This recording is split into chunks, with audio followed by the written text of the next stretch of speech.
Okay, guys, we are live. It is. I was going to say Wednesday night. It's Tuesday night. I've got the legend Ivan Jennings with me at Ivan Jennings on Twitter, as usual. In the house, we're gonna have a little chat about. We're gonna have two chats actually. We're gonna split it into two halves. First half is going to be a look back at the 4-0 Southampton demolition job at Anfield at the weekend. Then we look forward to the game at Goodison Park. Sorry, Goodison. Hopefully it's Goodison for Liverpool, Goodison for Everton, Neverton tomorrow night. The derby, Merseyside. Ivan, how are you? Good, not too bad yourself. Thanks for having me on. Yeah, I'm not too bad. Listen, all this Omicron Transformers business going on. Omicron, my son. But I mean, there's so much going on. But just got to keep your head down. Christmas is around the corner. Yeah. You know, I'm dreaming of a red Christmas. So, the weekend, were you impressed? Did anybody stand out? Yeah. Southampton 4-0? Yeah, I think for me, I think Trent, again, was superb.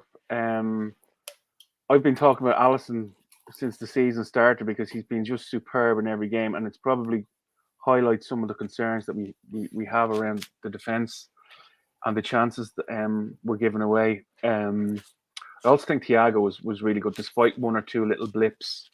He's just pure quality, and to say that we've had him in our team for a couple of years, on the ball, passing the ball, the no-look passes, he's just phenomenal. And I'd also call out Henderson, who I thought, like, when he's not there, we're a different team. The energy, you hear him shout, and you hear him geeing them on. And he adds that bit of balance for me on the right-hand side when you have Salah and you've Trent. The other players you play there, everybody wants to come inside. Henderson's more than happy to go outside and just give that little bit of balance. So I thought it was a great performance, but there's question marks over us defensively. There has to be. We were talking off camera as well. We are on fire up front. Every time we go forward, we look like we're going to score. To be honest, we should score a lot more goals. I think the amount of chances we've had in the last 10 games, we could easily have twice the amount of goals. We easily could have twice the amount of goals if we were more clinical. But defensively, there's just no. Okay, Kanate was there at Van Dijk. I think we look a little bit better with Matip and Van Dijk, which I think will be the pairing tomorrow night because we know how physical Everton are. But we'll talk about that now in a minute. But Southampton the weekend, I just don't think there's any easy games anymore, Ivan. There is no easy game. I mean, look, even in international football, there's no bloody easy game. Even the likes of Luxembourg and San Marino, and so I think it's our own mind going into games. So I was reading an article. I was reading an article. I'm not sure it was in the Telegraph on Saturday or Sunday, and they were calling out the 2 seasons where we got the 99 and they got a 98 or something like that as freak seasons. And before that and after that, things are kind of settling back into a more normal kind of rhythm, like what we were used to in the 80s and the 90s, where the best team will win the league for sure, and the second best team will be second, the third best will be third, but they're going to lose games because of the quality of the other teams. And I think we're settling into a more normal kind of rhythm of, no invincibles, not hitting the 100 points. Like that's just banana stuff. Do you know what I mean? And maybe we've kind of normalized that a little bit, but I think it was a good article. I think it's called that we're going to see more draws and defeats than we probably have been used to, because of the quality of the league. But as you said, I mean, the whole league, I think, to be fair, and I remember Klopp saying it and Guardiola saying it back in those famous 2 seasons where they broke the 100 and we were up at 99 and we could have broke the 100 ourselves. I mean, that's unbelievable. It had never been done before, and within 2 seasons, it almost done twice. I mean, that's just different level stuff. But I think us being at that level, or even Man City being at that level, brought us to that level. Do you not think that Man City set that level with Guardiola? Totally. I'm not hugely thanking him here. I'm just saying, as a matter of science and a matter of, say, philosophy and football, the fact that City were so good at that bloody level, it made us say, hold on, we are going to have to go to a different bloody level here. 80 plus points is no good anymore. It's just no good. It's probably. Oh, I'm sure. Yeah, I'd say the kind of the preseason talk with Klopp was like, lads, if we're going to win the league, we can't afford to lose any games. We have to win everything. And I know we had a bit of luck over that season with late goals and stuff like that, but we were absolutely superb. We were at it every game. I don't think there was any game where you could say, like, there were tight games, but I don't think there's any game where you could say, as we have done already this season, the lads didn't look great today. They were a little bit off and we didn't get it. We were at it every single game and every single player. was at it, and it was almost like those 2 seasons. They were almost like one big long season because it just the consistency over the 2 years was just phenomenal. But definitely, City spurred us on, and we I think we've spurred them on as well. Well, Guardiola did say that. I think Guardiola said that, Liverpool team, we couldn't rest on our laurels, basically. We have to be going for 90 plus points to win the bloody league for the past, say, 3 seasons nearly. So the thing about it is, for me as well, Liverpool, I mean, you've lived through it. We're legacy boys. I mean, we've seen Liverpool in the 80s, 90s, some dodgy fucking years, to be fair. We stuck by them. They always played good football, Liverpool. Always. There was always an attacking element to it. We didn't always have the quality we would have wanted, but we did always have quality at some stage, especially up front. We've always had an iconic type player. If you want to go Suarez, Owen, Fowler, Rush, Aldridge, even before I mentioned Suarez, who we have now, obviously Mo Salah and stuff like that. But we've always had that striker. Yeah. Liverpool are famous for it. And that mentality and what you call it, that philosophy of football, play football, that type of thing. We've never lost that, even in the bad times, Ivan. We never lost. I can remember my 2 favorite seasons were 86 and 89 when we did the 2 doubles. And I was probably 9-10 years of age then, and I was just falling in love with football, and it was just it was incredible. And you think of the players, Rush and Aldridge and Dalglish and Houghton and McMahon and Whelan, and it was just phenomenal. But they lost games and they drew games. Do you know what I mean? Yeah. But they, as you said, the attacking philosophy was just incredible. If you look at the goals in the FA Cup finals, the balls through from Whelan and Moby and Rush getting into the box. Headers, Craig Johnson. It was quality, absolute quality. And the football at that time was physical. And we could put it up to teams, but at the same time, we were ticky-tacky as well. We were absolutely class. But I think the big thing is we lost games. We absolutely lost games. We did. See, you don't forget about you forget about losing games if you win trophies. It doesn't matter. Yeah. I know Invincibles and all this great Arsenal thing, but the main thing is to win trophies. Yeah, I mean, let's be real. No one remembers second place. Nobody. No. I mean, Eamon Kelly is a very good poignant point here as we're talking retro style. Rest in peace, Ray Kennedy, who passed away today. Rest in peace, Ray. What a player! What a player he was. Incredible football. I mean, he goes down as one of the great Liverpool players of all time. He's in there, defo. Yeah, I'd have him up there with, like, in terms of his quality, like a Souness or a Dalglish type player. He was just unbelievable. Yeah. No, rest in peace, Ray. Of course, absolutely. Your inner thoughts. Tom Mayhew, of course, is an Everton fan. Andy Carroll, Peter Crouch, Fernando Morientes, the list goes on. Don't mention any Everton players on here because you might get stuck in the toffee. Sticky toffee. What's wrong with Crouchy? I thought Crouch was brilliant. Crouch was superb. Don't put him in Andy Carroll anyway. Once he got his first goal, he was quality. Morientes was a Real Madrid legend. Yeah. Was Absolutely. he? He never quite did it at Liverpool. He never did it. I thought Crouch was hard. Crouch is superb. Yeah, Crouch is superb. And I think I was watching a thing on Sky the other night, and they were showing. It could have been on LFC TV. He obviously had he was played and didn't score for 16 games or something like that, and then he scored and he kept scoring. And he was unlucky. Then Torres came in, and even though he didn't get many games that last season, he still scored 17 goals in the league. I'll always remember the winner he got against United, and the hat trick against Arsenal. I think it was quality. Do you remember? He pulled one down between his legs. And, Do you know what? He was like he was so tall. Was he 6'7" or something? He looked taller because he was so thin. So gangly, but he wasn't built. And his leg, but his control for a fellow with big legs was unbelievable. Yeah, I mean, really was.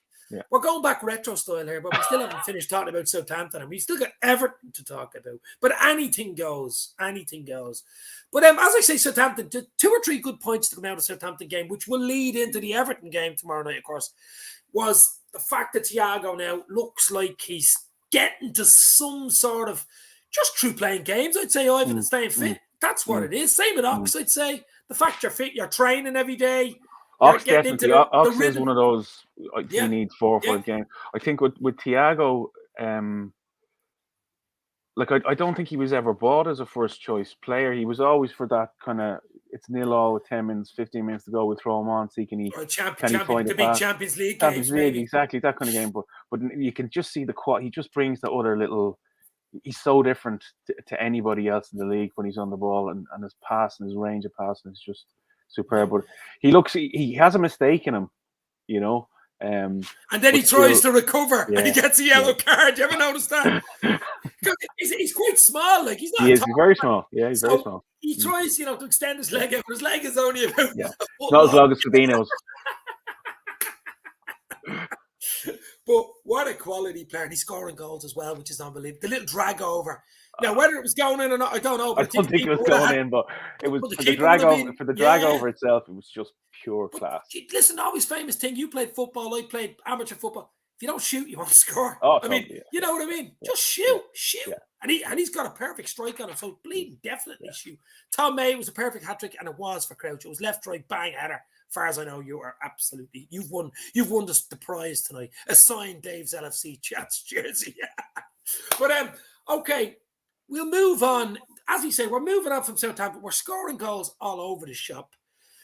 Everton tomorrow night at Goodison Park. So the thing about it is, Everton's record is just, my God, it's not great. I mean, Tom May, look away now. 1-4, drew 3, lost 6. 15 points Everton have, and the last 6 league games, lost, drew, lost. That must mean it's a draw. Next, if you look at it connotationally, but obviously not. I think we'd be strong favourites to go in. But as I was saying to you earlier, we don't have a great record there. No, we don't have a great record there. I think it was the Mane goal that we won. The last minute there. I think Sturridge had a shot, and then Mane ran in and got it. Yeah. So we've drawn the others. But like tomorrow it's got banana skin kind of written all over it. Like with Benitez obviously there, them not playing well, they're losing so badly. Like I saw a video, a lot of injuries as well. Yeah. And they have had injuries. Your man Mina has been out. Obviously Calvert-Lewin up top. But I saw a video of them. The fans booed them off the pitch at the weekend. So I seen that on Twitter. Yeah. Not good. Listen, the problem for Rafa is he's not liked as a manager. I mean, it's half a battle. If the fans take you and like you, it'll give you time. It'll actually, if they don't like you, and you're coming in from probably their biggest rivals next door across Stanley Park, who was rubbing it in. Last but I years, said on a previous show, Dave, like. He knew from the start he wasn't liked, but the owners have brought him in regardless. And this is the test now between the owners and the fans and who's going to win, because they want him out. And the owners, it's a question of how long they live with it. But if there's a bad result tomorrow and with all the games over Christmas, he could be gone before Christmas. He really could. Oh, well, yeah, he's in trouble already. I mean, he's lost 6 games. He's only won 4. I mean, when everyone's fit, they're a hard team to beat at Goodison when everyone's fit. I mean, Calvert-Lewin's probably doing a fashion show tonight anyway, so he won't be there. I mean, I won't even say what he's wearing. We all know what he wears, but I mean, it's absolutely crazy stuff going on. He's more in him and the other fella. What's the other guy's name? He's always in photo shoots. They're more interested in photo shoots than playing football. That's what Everton player. Yeah. Tom something. What's his name? Tom. Blondie fella. Yeah, he's Tom Davis. Yeah, Tom Davis. Oh my Him and Calvert-Lewin doing their double shows. Did you ever see the clothes they wear? I saw Calvert-Lewin. He's wearing this tweed schoolgirl dress. What? Yeah, see that one. I didn't want to mention that. People would turn off. But what is going on with them? And I mean, Rondon up front. What? Yeah, I mean, the quality just drops off when Lewin's not there. Calvert-Lewin, to be fair, is a decent player when he's there and he's fit. He'll cause you problems. But I mean, without him, I think they're toothless up front. Defensively, they're a bit all over the shop. Pickford in goal, you just don't know what he's going to do. I mean, And listen, we owed him one. We owed him big time. Broke our main man up, We owed him one. I was just about to say, roughly this time last year, was it November? Last year, early November, the 2-2 draw. We should have won that game. We should have. Henderson scored in injury time, and it should have been allowed. Yeah. Now, it wouldn't have took the pain totally away for the fact that Van Dijk was out for the rest of the season and Thiago got injured, was out for a few months. Yeah. But I remember that was Van a triple whammy. A triple whammy that horrible. was. And I don't think game. we didn't know how bad it was because Van Dijk kind of got up from that injury and walked off. And I've done my cruciate Yeah. 3 times. I know what it's like. He walked off and he looked 3 okay. times. 3 times, yeah. I did it twice to my left and once to my right. Wow. Van Dijk looked like he was okay, and I remember watching going, gee, he's probably out for a couple of weeks, and then to hear it was the cruciate, it was the start It was of literally, a bad yeah. season, wasn't it? We know what happened next, don't we? We just went downhill, literally. And we were actually in all right form up to that Everton game. We were, yeah. And I mean, think we were Jota still was top, scoring, yeah. We were still top of by Christmas. January. We were top of Christmas. Top of Christmas. And then I think we got the Matip injury at Burnley, was it? Things start falling apart, yeah. And then it just shows you. But then, to be fair, City went on some crazy 15, 16 match winning run. It didn't help either. But yeah, I think we owed them. They beat us 2-0 at Anfield as well. Remember the no crowd and when we were going through that famous 5-6 losses in a row. Yeah. So I mean, that was just, that was crazy shit. But we do owe them. I think we'll beat them, but it won't be easy as people think because of the fact it's a derby, because of the fact they're a physical side, and they'll have to be physical because that's what they've got over us, really. They can't play football against us, so they'll absolutely get hammered. So they will try be physical as much, especially that bollocks Richarlison. I just do not like him. Do you?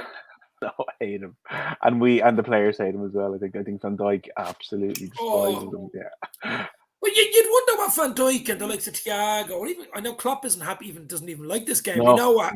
Maybe because of what happened the last time. I don't know. I think Klopp has maybe made a mistake calling that out. I don't think there's any need to say that. I don't think there's any need to say that. Because that would make it go even more. Yeah. That would make it go even more physical. Because I mean, as I said, that's their trump card. They can't play football against us, or they'll bleed and get hammered. But they can go physical against us, hoof the ball into the box, stuff like that.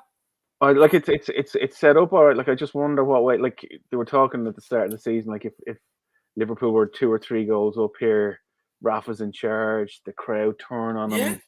It could be a bloodbath, It could be, but also it could be first 5-10. The physical, they get a goal, or anything can happen in a game. It's a football match. The Goodison faithful, whatever you want to call them. I mean, they're pretty apprehensive. I've been listening to a few podcasts and stuff over the weekend, and a lot of the Everton fans saying that they're actually apprehensive going to the game, that they think they actually think they're going to get pissed on after the Southampton game. Well, Sunday I was listening to something, and I mean, obviously, if you turn the tide and Everton were banging them in, and someone like Mo Salah on their team, and we were shy, but you'd always think you're going to step up in a derby. Yeah, well, I think what we've proven over the last couple of weeks, and I think even with the United game, and I know they were down to 10 men. Like we've drawn teams out. Like Arsenal, I think had a good first half against us. Southampton had a decent first half, like in that they created chances, but we were in second or third gear, and when we turn it up, ourselves, City and Chelsea are so far ahead of the other teams when you go into fourth and fifth gear, it's not even funny. So I think if we can weather the first 15, 20 minutes against these lads and not get an injury and not get dragged into a battle, we should be coming out on top for sure. Oh no! Listen, we're the favourites, of course we are. But I'm just saying, derby. People talk about form going out the window. I think the physicality. Now, if Everton were full strength and they had the likes of Lewin and the players back, I'd be a little bit more worried. To be fair, but the fact that the injuries, Rafa himself is under pressure. He must be thinking what he's going to do tomorrow night. He'll be cautious, I'd say. You know what I mean? I think someone saying there, go 5 at the back, he'd probably do that. But I still don't think, like, you're not going to hang on for 90 minutes. Just not at home. The fans wouldn't allow that. It's not 0-0 or trying to. No, but that's what I'm saying. I think it'd be a better game if Liverpool scored early because it'll open it up. You know what I mean? Yeah. It would open it up. But I think that's even an interesting one. If we score early, and Rafa knowing how limited his team. Will he close it up? You mean, and try just get a breakaway or something? I don't know what way he's going to do. You wouldn't know, and you don't know what way Rafa's. Rafa's a real. He's a mental coach, and while he's very close to the fans, does he know himself he's on the way out, and does he kind of want to manage his exit? I'd say so. He's obviously still very close to Liverpool, and it's a very. The house is still in Liverpool. Isn't he? The house still in Liverpool. Yeah. I think it's a very messy one for him, or potentially messy one for him. Well, it was always a chance that it could go that way, though. We knew that. Oh yeah. there was always the Very chance risky. it could nearly ruin your, well, not ruin Very your risky. legacy, Very risky. Yeah. So, I mean, but I mean, here's the other thing. Do you know where he'll go next? Newcastle, probably. Back to Newcastle. Maybe. You know? I'll tell you what, they're in trouble at the moment. Oh, They are in trouble. They're going there. There you go. I mean, I listen, they'll probably come back up, but I'm just saying, if you come in with billions, the Saudi boys would not want you to be relegated the first year you come in, would they? No, definitely not. You know what I mean? But anyway, what team would you pick tomorrow night? Would you go similar team except for maybe Kanate start Matip and go the same team? Matip, I'm thinking about now. My concern with playing Matip against Everton is that he picks up an injury, and we've got so many games coming back. But he would be my preference to start over Kanate. The only thing I would say about Kanate is there's two things he's got over Matip. He's a big physical fella, which Everton are going to be physical. And the second thing, he needs a bit of pace about him. He's a bit of recovery on him. Yeah, I think they're more going to be physical around the middle of the park than up front. I think with Calvert-Lewin, if he had been playing and Richarlison, then maybe I would have gone Kanate. Is Richarlison out still? No, he's all right. But I think if they were playing the two of them, I'd be thinking of Kanate. If it's only him, I think Van Dijk will take care of him. It's more in the middle of the park with your man Alan and Davis and those guys. Yeah, they'll be snapping in. It's a quality, and as you say, it's about taming them. I mean, they're going to be literally, physical in the boys, getting fouls, slowing the game down, disrupting our play, basically, not letting us get into our rhythm. I'd say that will be the plan for Rafa. Don't let them get into a bleeding rhythm in the first 10, 15. Have the crowd up, snapping in, sliding in, wasting time, throw-ins, all that shithouse type of Atletico Madrid tactics, basically. I think that at a lower level. You know what I mean? I think that's what Everton will be trying to do. That's what I think. That's what I think. Domestic butler in the house. Guys, hit the like button, hit the share button. We're going to stay on for a little while. Obviously, the big game tomorrow night, Everton, Merseyside derby. Myself and Ivan are going to have a little chat. In the last 5 minutes, he might just lighten it up with a little bit of one or two nice little jokes, a little Ricky Gervais chat, actually. I think Milner maybe as well tomorrow night in the middle. Do you know what? He loves a bit of physicality, and there's your answer straight away, isn't it? Maybe rest Thiago on the bench. Maybe for Thiago, agree. Well, I'm going to give you my 11. You can give me your 11, right? Obviously, Alisson is in goal. Oh, the other news today, Taffarel, the Brazilian goalkeeping coach, coming in to help John Ockerberg. Oh, I didn't read that. And Alisson, do you read about breaking news? Yeah, Taffarel, do you know the Brazilian? Oh, yeah, remember him, he's in the coaching staff with Brazil, and he is coming in with John Ockerberg, my old mate, John. He's coming in to Liverpool to give him a hand, obviously with Alisson. Liverpool have some other one or two Pugilers. That's his name. The young guy's very good. I think he's and there's the fella on loan with say Pats. He had a good game the other day, actually. He got player of the season in the Yaris. Yeah, incredible. Yeah, unbelievable for Pats. Yeah, big fella, big fella. So that's that news. The other news is, of course, my team. I'm going to go Alisson in goal. We have to go strong at the back. I'm going to have, it's obviously a throw between Matip and Kanate. I think he'll bring Matip in, and I think that was his thinking why he didn't play him the weekend. Yeah. He might bring Kanate back in for the Wolves game, whereas he'll bring Matip in tomorrow night with Van Dijk. Robbo looks back to his bench, which is great to see. Yeah. And Trent, I think that will be the back five. In the midfield, I think it'll be Hendo, club captain, has to play. I think Millie comes in. I really do for Thiago. And I think, obviously, Fabinho's there. And the front three is the front three. I mean, they're on fire. Jota's on fire. Mo Salah's on fire. Finished 7 in the world. What? And Mane in the mirror, who's a good record against Everton too. So that would be my team. And the two changes, as I say, Matip, just for the fact he did rest them. You've always Kanate there if you really want, but I just think Matip probably suits a bit more calmness with him and Van Dijk there. And Millie will be relishing midfield. Oh, big time. There you go. That's my team. Do you go similar? I go exactly the same. Exactly the same. I think Thiago, we'll rest him. Now, the other positive you have is you have players on the bench who are playing well. You've Ox playing really well to come on. Yeah. Minamino playing all right and scoring goals to come on. But they're lovely to have. Origi with his famous goal against Everton. He's a few famous ones. Yeah. But with a decent bench against Southampton, if you notice. With a decent players are starting to come back, Ivan, just at the right time. I even heard today that Curtis Jones and Gomez are back in full train, or is it Naby? Are back in training next week. Right. Full training. Yeah. So, like, and what if about we can get Harvey over Elliott? Elliot, I'm here in January. Now, it won't be, well, that'd be a Christmas present in itself, but he will not be rushed. There's no way you're going to rush an 18-year-old. You know, an injury at that age, healing, you want it to heal right, he's still growing, that type of thing. You know, definitely don't want to rush him back. And there's no need to. There's no need to rush him back. Even if we have him in February, I'd be happy. You know what I mean? Give us that little boost. Yeah, no, I think like the likes of Curtis, until he got injured, Curtis did a decent job. Kind of, I know when you're saying replacing Harvey Elliott, it's bizarre. I thought Curtis was really good, and Thiago coming back in there playing so well. So we have that 14, 15, 16, you know, like for like almost. So I mean, you know, it is good, and as I say, we're just getting everyone back because the games are coming thick and fast. There's going to be a game, 2 games a week. I mean, we've Wolves the weekend. I think it's a 3 o'clock kickoff again. Yeah, traditional kickoff. Then we've Milan midweek. Now, the only thing is, I'd like to win it because 6 out of 6, it's nice. It keeps it going. You know, San Siro win. It's, even though Milan aren't Milan that they used to be, they're still decent. Zlatan's back. But, you know, we go fairly strong. I think it's important to go strongish. I mean, it's Liverpool. We should be going strong, really. Yeah, no, I mean, even if we drop 3 or 4 players. Yeah, Keith made a point there a couple of weeks ago that it's about momentum as well. So and I think, was it the year we won? I mentioned this over that Christmas period. I think we got 24 points out of 27 or 25 out of 27, and we were lucky with injuries, but we kept the momentum going. And I think I would go that way as well. Make a couple of changes for the Milan game, but then you're going strong in the league, or you're going as strong as you can. And we have the 15 or 16 to choose from. And even the League Cup game in December, late December. I mean, it's a quarter final, double semi, anything can happen. Final in the back door, you know.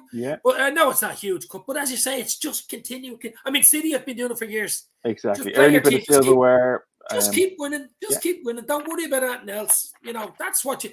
There's no better tonic, no better medicine than winning games. Yeah, you know what I mean? And that's why I think, and there's a winning mentality there. We know all about. We know what it's like to win. Unfortunately, Everton don't. But as I say, we're going to go that strong team tomorrow night. I'm confident enough. Now it's a derby. We have to put a caveat in there.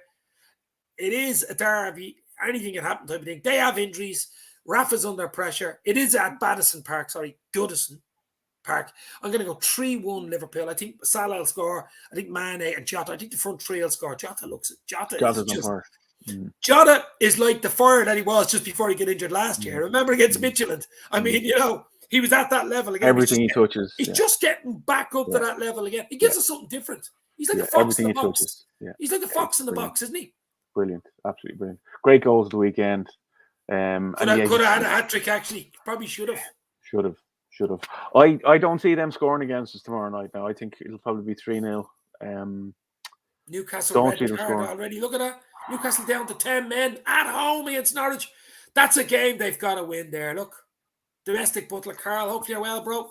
They have to win that game. They are fucking deep shit. Oh, I can see them going down, yeah. And like the big teams struggle to buy players in January. Newcastle are really going to struggle to buy if they think they're getting out of the problems that they're in by buying in January. They're not going to. No, they're really going to be in deep trouble. Eamon Kelly, we need Thiago in the midfield. We should have most of the possession. We can unlock their low block for me more than Milner. As you say, we did play Thiago, obviously, against Everton the last time because he got injured, remember? And so did Van Dijk. So Thiago did start that game. He was just coming into himself. Remember the Chelsea game? And we're going, oh my God, what did we buy? This is unbelievable. And he was brilliant in that Everton game before he got injured, if you remember. I mean, do you know what it is for me? Do you know what's great? Last year, we weren't able to do it.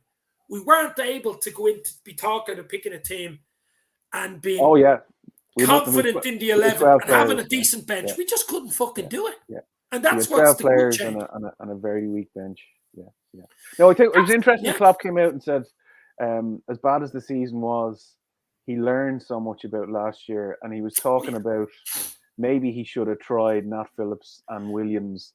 He didn't trust. It was a basic. It was a lack of trust, really, wasn't it? And I think that's a really, really mature thing to come out and say. You know, like to admit it, absolutely. To trust in the players, because when they came in, they were absolutely superb. Like Nat Phillips was incredible for the second half of the season, and you think of going to Old Trafford with the two of those at centre back and beating them 4-2. I just coming out. That was one of our best. I think that was one of our best recent. I know United aren't United, but still, it's one of our best because it's still Old Trafford. It goes down as a 4-2 win. You know what I mean? We weren't that our best either, but we needed to win that game. They didn't. They didn't. They had second place wrapped up. We needed that place to get into top 4. We were basically bunched. You know what I mean? That's why when you put it into that context and everything that had gone on before, Alisson's dad dying, a lot of stuff going on in the background, players being injured for the rest of the season. To get that win like that, I thought that was huge. That was absolutely huge. Also, Alisson's header in the last minute against West Brom there, that was huge. But 6-0 says John Moore. My God, he's really, really hitting it. A bit like Jack Mack with his predictions. 5-0. Wow. I'd like to get a price on 6-0, John. I'd like to get a price on that now. That might be Rafa's last game if it was 6-0, I'll tell you. Stop. He'd be helicoptered out from the middle of the pitch. Any news of Curtis Jones' injury? Yeah, as far as I know, he's back in full training next week. It was an eye injury, it was an accidental eye injury. Was it Thiago or something? Some eye injury with Thiago. Something happened, a flailing arm or something like that. But I think he's okay. He'll be back next week, and he should be okay. 2-0 to the Reds for me. Prob and Ev red card too. Yeah, but there's nearly always a red card, isn't there? There was a red card last time. Yeah. But that tackle, how Pickford wasn't sent off, should be 2 reds. Jeez, even thinking about that, oh my God. You'd wonder what's going through Van Dijk's head going into this game, wouldn't you? Yeah, I don't think he's a kind of a psychologically revenge. Though, Yeah, I don't think he's a revenge type player. Now, he might want to get up for a corner and score. Like he did on his debut in the FA Cup against them. Exactly, yeah. Great header. An absolutely smashing header. But yeah, no, like the fans will... I hope we do. I mean, the young lad wants us to smash Pickford up and give him a cruciate ligament injury for the season, but I don't think that's right. Listen, we want to win the game. We don't want any injuries. We don't want to be talking about refereeing decisions or red cards or yellow cards or dirty tackles. We want to win the game 3-1, 2, whatever it is. Win the game and move on to Bleeding Wolves. That's basically what I want.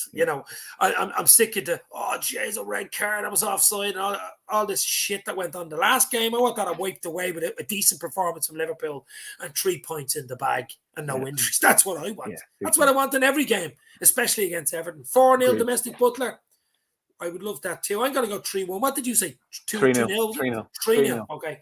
Yeah, I just think we've been a little creaky at the back, and even though we've kept clean sheets, what was it, 4-0, 4-0, 2-0? We've kept clean sheets, but we've been lucky once or twice to keep them. I think if any decent striker against us, just lucky who probably we played against didn't score.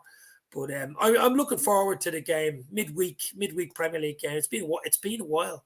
What did you think of United and Chelsea the weekend? Now Chelsea probably the better team, but I knew I predicted a draw. I knew United would get something there. I knew it. Like with the squad they have, United are a counter-attacking team, and the question was obviously with Solskjaer, why did he change that? Like he had actually, if you scratch off, from second or third game of the season, the last 2 years he's been playing very defensive with a lot of attacking speed to break. And they've done okay, and they've gotten to finals. Now he's been questioned around decision making and teams he's picked in finals, and all that kind of stuff. And really been his managerial ability has been called into question. But I think Carrick got the team right at the weekend, and they held tight, and they got the goal, and then they bring Ronaldo on and they concede. So I think there's going to be big changes there. I think they'll go back to a more defensive kind of a team. Ralph Rangnick coming in, What do you think of him? I think like his pet. He's talked about a lot, but like a lot of the media are kind of saying if he was why was he at Lokomotiv Moscow? Exactly. If he was so good, is my question. What the hell is he in the depths of Russian? Yeah. Why isn't he in the depths of the Russian bloody Premier League, which isn't exactly great? Yeah. Why is he there? I don't know. Maybe it's good money. I don't know. Maybe, but I think he managed Hoffenheim, and he managed. He's involved at Leipzig and Leipzig, right? And he grew those two teams, so probably low key, nobody looking at him, and all no pressure, no pressure, and then he walks away. His eyes will be on him. Now the only thing for him is it's only an interim job. It's only a 6-7 month job. But then he's going to be director of football. for Then he's going to be 2 spoiled. years. Yeah. So Yeah. you just wonder, like, and I was listening to Danny Murphy and a couple of others going, like, has he ever been in a dressing room with so many superstars? And what if Ronaldo puts it up to him about a decision or a tactic or whatever? Which he will. Of course he will. Of course he will. I How mean, does he handle that? Yeah, And to I come don't in for think it's 6 I don't months. think it's all roses. I don't think it's all as No, roses. Well, you not. see the United guys on Twitter and stuff, and like it's this dream. The godfather of gegenpressing. Would you stop? Stop the bleeding lights. Ridiculous. Talk to me in May. That's it. Talk to me in May, baby. If I was looking after United should have got somebody like Eddie Howe, or you even say somebody like Allardyce or somebody like that. Just get a solid Premiership manager who get them over the line to the summer, and then they need to go out and go after Pochettino or whoever they are going after. To me, it looks like Pochettino. The reason your man's only on a 6-month interim contract is they couldn't pull him out of his contract during the season, totally. And that they're going to bring him in June or July next year. Yeah. Now, as you said, they got to get top 4. Yeah, I can't see them getting top 4. They got to get top. Well, if they don't get top 4, the manager coming in is going to have an even bigger bleeding job. Yeah. You know what I mean? It's so Liverpool, City, Chelsea. There's the top 3 in whatever order. Who else is there? I mean, Leicester West Ham are starting to slip a little bit. They've slipped a I little bit recently. I guarantee you, Conte is going to do something with Spurs. I guarantee you. He want to hurry up. Yeah. I guarantee you he will. Well, you've Leicester, West Ham, Spurs, Arsenal are hot and cold. Arsenal, maybe. Let's throw Arsenal in there. United are an 8 now. You know what I mean? It'll be good on Thursday night. United and Arsenal on Thursday. See where they are. Yeah, that's an interesting game. Is that at Arsenal's ground? It's Arsenal, yeah. I don't see United getting top 4. Well, I'll tell you what, Arsenal. If Arsenal did United, they'd be within with a chance for top 4. Yeah. Mancini is linked with United. Geez, everybody be linked with United. I think everyone's got to be linked in the next 6 months with United. But I still think Pochettino is the favourite. I think he's the number one. He's the number one. And when you look at it, Pochettino's not going to win the Champions League this year with PSG. No. When you see them, Neymar, I think, is injured now. Messi and the other fella, Mbappe, they don't defend. Yeah. They're going to come up against the bigger teams like a Liverpool and Man City, Bayern Munich, who are just going to blow them away. And that's his objective was to win the Champions League. They're not going to do it.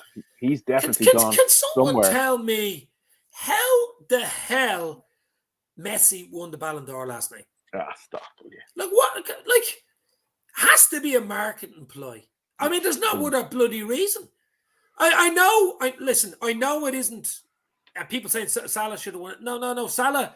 It's last season, by the way, guys. It's not this bleeding season. Yeah. Salah is in the running for next season. I think it's just for greatness. It's not last season. Yeah, like it's almost like who is still the greatest player of all time. Yeah, but that's not even. He didn't have a great season. Oh, I know. Lewandowski. Oh yeah, 2 years in a row. Bayern Munich. Yeah, I mean, I know he won a trophy that looked like a bleeding biscuit.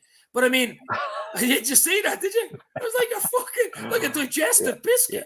And it was best player of the year biscuit. Called, yeah. Best striker of the year. Ridiculous. And I tweeted something, best streaker of the year. Fella running on the pitch his nip. But I mean, like, it's just... So it's not even worth talking about the 7th place because it really means fuck. It means... And even the year Van Dijk came, was it 2nd or 3rd? Yeah. Like, he should have got it. You know, everyone's going, he should have got it. Yeah. I mean, Cannavaro got it. Remember that time? When I know Italy won the World Cup and stuff like that, which is huge, obviously. But that's a centre half getting it, you know, that type of thing. I mean, the goalkeeper Donnarumma, I think got it. He's a big fella. He's a big fella. He's in Italy winning Euros as well. I suppose he was brilliant, and great signing for PSG. But I just don't get these. I don't actually. Do you know what? To be fair, I don't get any awards system. I don't get the Grammys. I don't get the Oscars. I don't get any of them. I just think they're all bullshit. No, that's. Do you not think I'm right? It's a big party. It's a big party to wear. It's a fashion show or whatever you want. An Instagram boy, TikTok boys to do that dance. I think it's bullshit. But we're going to mix it up. I'm going 3-1 for the Reds against Everton tomorrow night. You're going 3-0. Last 5 minutes, guys. Get your questions in. You want me to have a little chat about that else? One of Ivan's favourites of all time comedians, of course, Ricky Gervais from The Office. We all know who Ricky Gervais is, but He is brilliant. He is absolutely brilliant. I don't like the American version of it, The Office. I'm strictly the English version of it. It's the first one I watch. It'll be the only one I watch. I just think it's the mannerisms of his face, the way his face goes. Yeah, just he's so he's so normal. And what I really like about him is when he hosts the Grammys. Oscars. He rips the living Taylor. I'd love to hear that as well. I'd rip the shit out of him. And it's kind of like you know, in the UK or Ireland, that's fairly normal from a kind of a base level of humor. But when you do it in the States, it's like, oh my god, they just don't get it at all. Oh no, Dutch and German games we play with no fans. Where'd you hear that? Hope that doesn't come over to England. I doubt this side of Christmas, the way Boris Johnson was talking today on the radio, but he doesn't have a clue. Look, we'll go like that. We'll definitely go like that. I mean, Man City won't mind because they've no fans there anyway. That's how they won the league last year. Made no bleeding difference. But for us, we know what it's like for Liverpool fans at Anfield. The crowd, we know the energy in that crowd. That's nearly 10 points a season to us. We know that. Neil is my brother. Neil is in the house. How are you, Neil? Hopefully you're well, bro.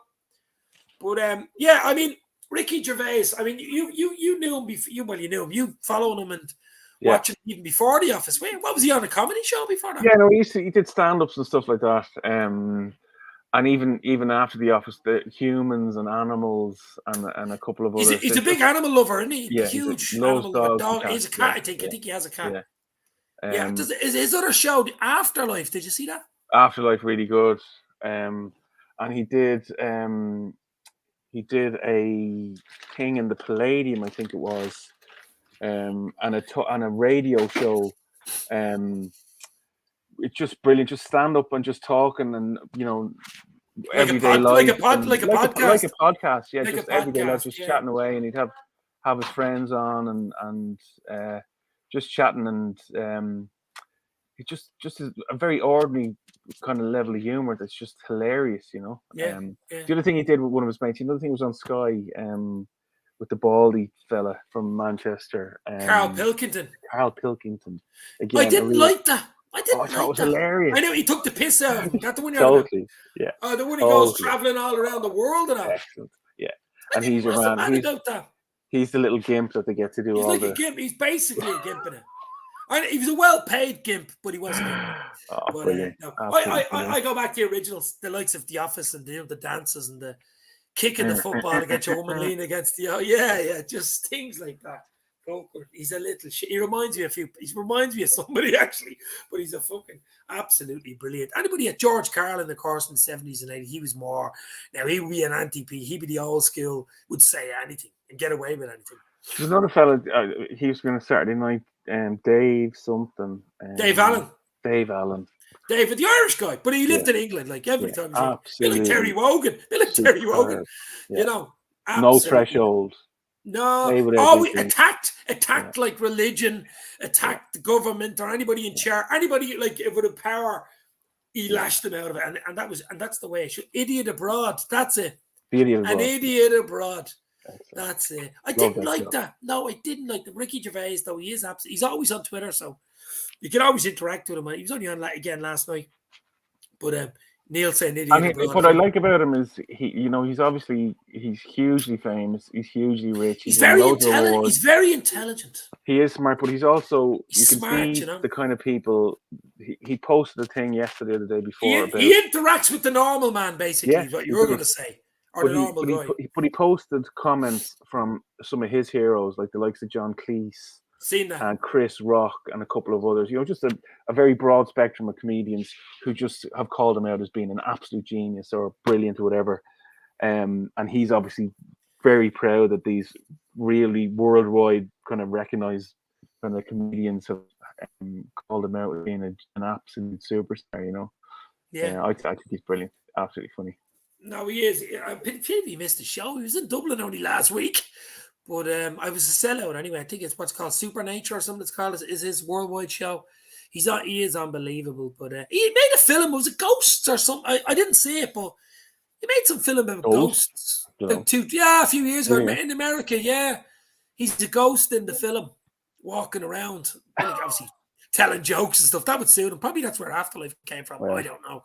But I mean, it's here's domestic butler. Back to football. What 3 teams do you think will go down this season? Well, I think Norwich is one of them.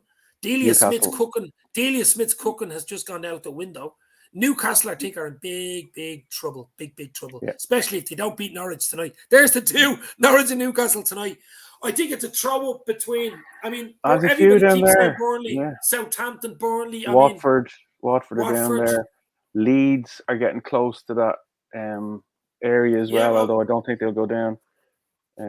They're Leeds. Norwich, Leeds, Burnley, says domestic butler. So, you know. I think Norwich and Newcastle anyway. Definitely Norwich.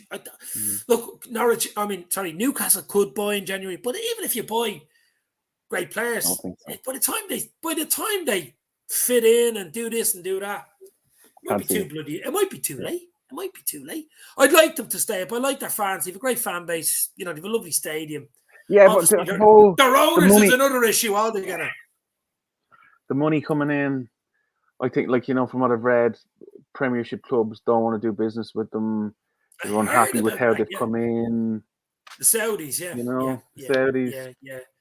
We know about the questionable human rights and all this type of thing in the background. There's always got to be an issue there, you know what I mean? But it's got to be interesting times. But if that news earlier, Dutch and German games we played behind, no fans. I hope that's just one of these little tidbits of news that come in. And Newcastle, Norwich, and Leeds. I like Leeds. I wouldn't like them going back down. Yeah, I like Leeds. I've a few friends who are Leeds fans. I have a few enemies who are Leeds fans as well. Yeah, they've a big enough following over here, Leeds in Ireland. They used to come over every year to where I was born and bred. I used to play in Tolka Park. Right. For about 5-6 years in a row. And I remember at a game in the early 90s, and Leeds were playing Shelbourne, and they beat them, I think it was 2 or 3-0. Who scored for Leeds? Header. Eric Cantona. No. Eric Cantona. And Gordon Strachan was playing for them. Gary McAllister playing for them, yeah. Gary Mac. Yeah. Oh, they did a really quality side. Yeah. So that year they won the league. Yeah. That year they did some bloody sides. Yeah. They did a really good side. So they've always had that, they did a great side in the 70s, Bremner and all these players. Johnny Giles. Yeah, Johnny G. They did a really top. Charlton. A really top side, of course, but that was a long time ago. But they did a decent side here. David Batty. You remember him? David Batty. Tony Ebola. Oh, remember that goal he scored against Liverpool? David James was just left floundering, top corner, bounced down and went up, in off the crossbar. That was one of the goals. I think that was one of the best Premier League goals ever. It was in the top 10 anyway. Unfortunately, it was against Liverpool. Ivan, I think we leave it there. It's sort of a quiet night. Keith, I don't know what happened, Keith. I don't know what happened there. Battered sausage and chips for Keith tonight, I think. But what we're going to do is the games are coming so quick and fast now. Are you available Thursday night? Maybe for a Wolves chat or Friday? Yeah. Do you want to leave it Friday? Thursday be better. Yeah. Thursday be better because Friday it gives us an extra day because the game's 3:00 on Saturday. The games are so fast. Tomorrow night, Everton away. 2 tough away games, I think. If Everton, Wolves, get the 6 points there for Liverpool. Get on to the new level. Christmas is just around the corner, guys. I think it's so important just to keep going because there's little leeway. There's so much. There's so small leeway. So what's the 2 points in it now? Only 2 points in it between us and Chelsea. Yeah. So we're in a race. The top 3 are in a race. This is going to be a good thing. Join the Anfield Express, guys. Hit the like button. Hit the share button. Pop onto the train because we have plenty of podcasts and fun and chats to be had when the Reds finally get victory in their side. So I'm going 3-1 tomorrow night. Ivan's going 3-0. Up the Reds. Ivan, last word to you, baby. Yeah, let's do them. Let's beat these Blue Noses tomorrow night and hopefully get Rafa the sack. Rafa Benitez. Right, guys, thank you very much. Stay safe. Hit the like.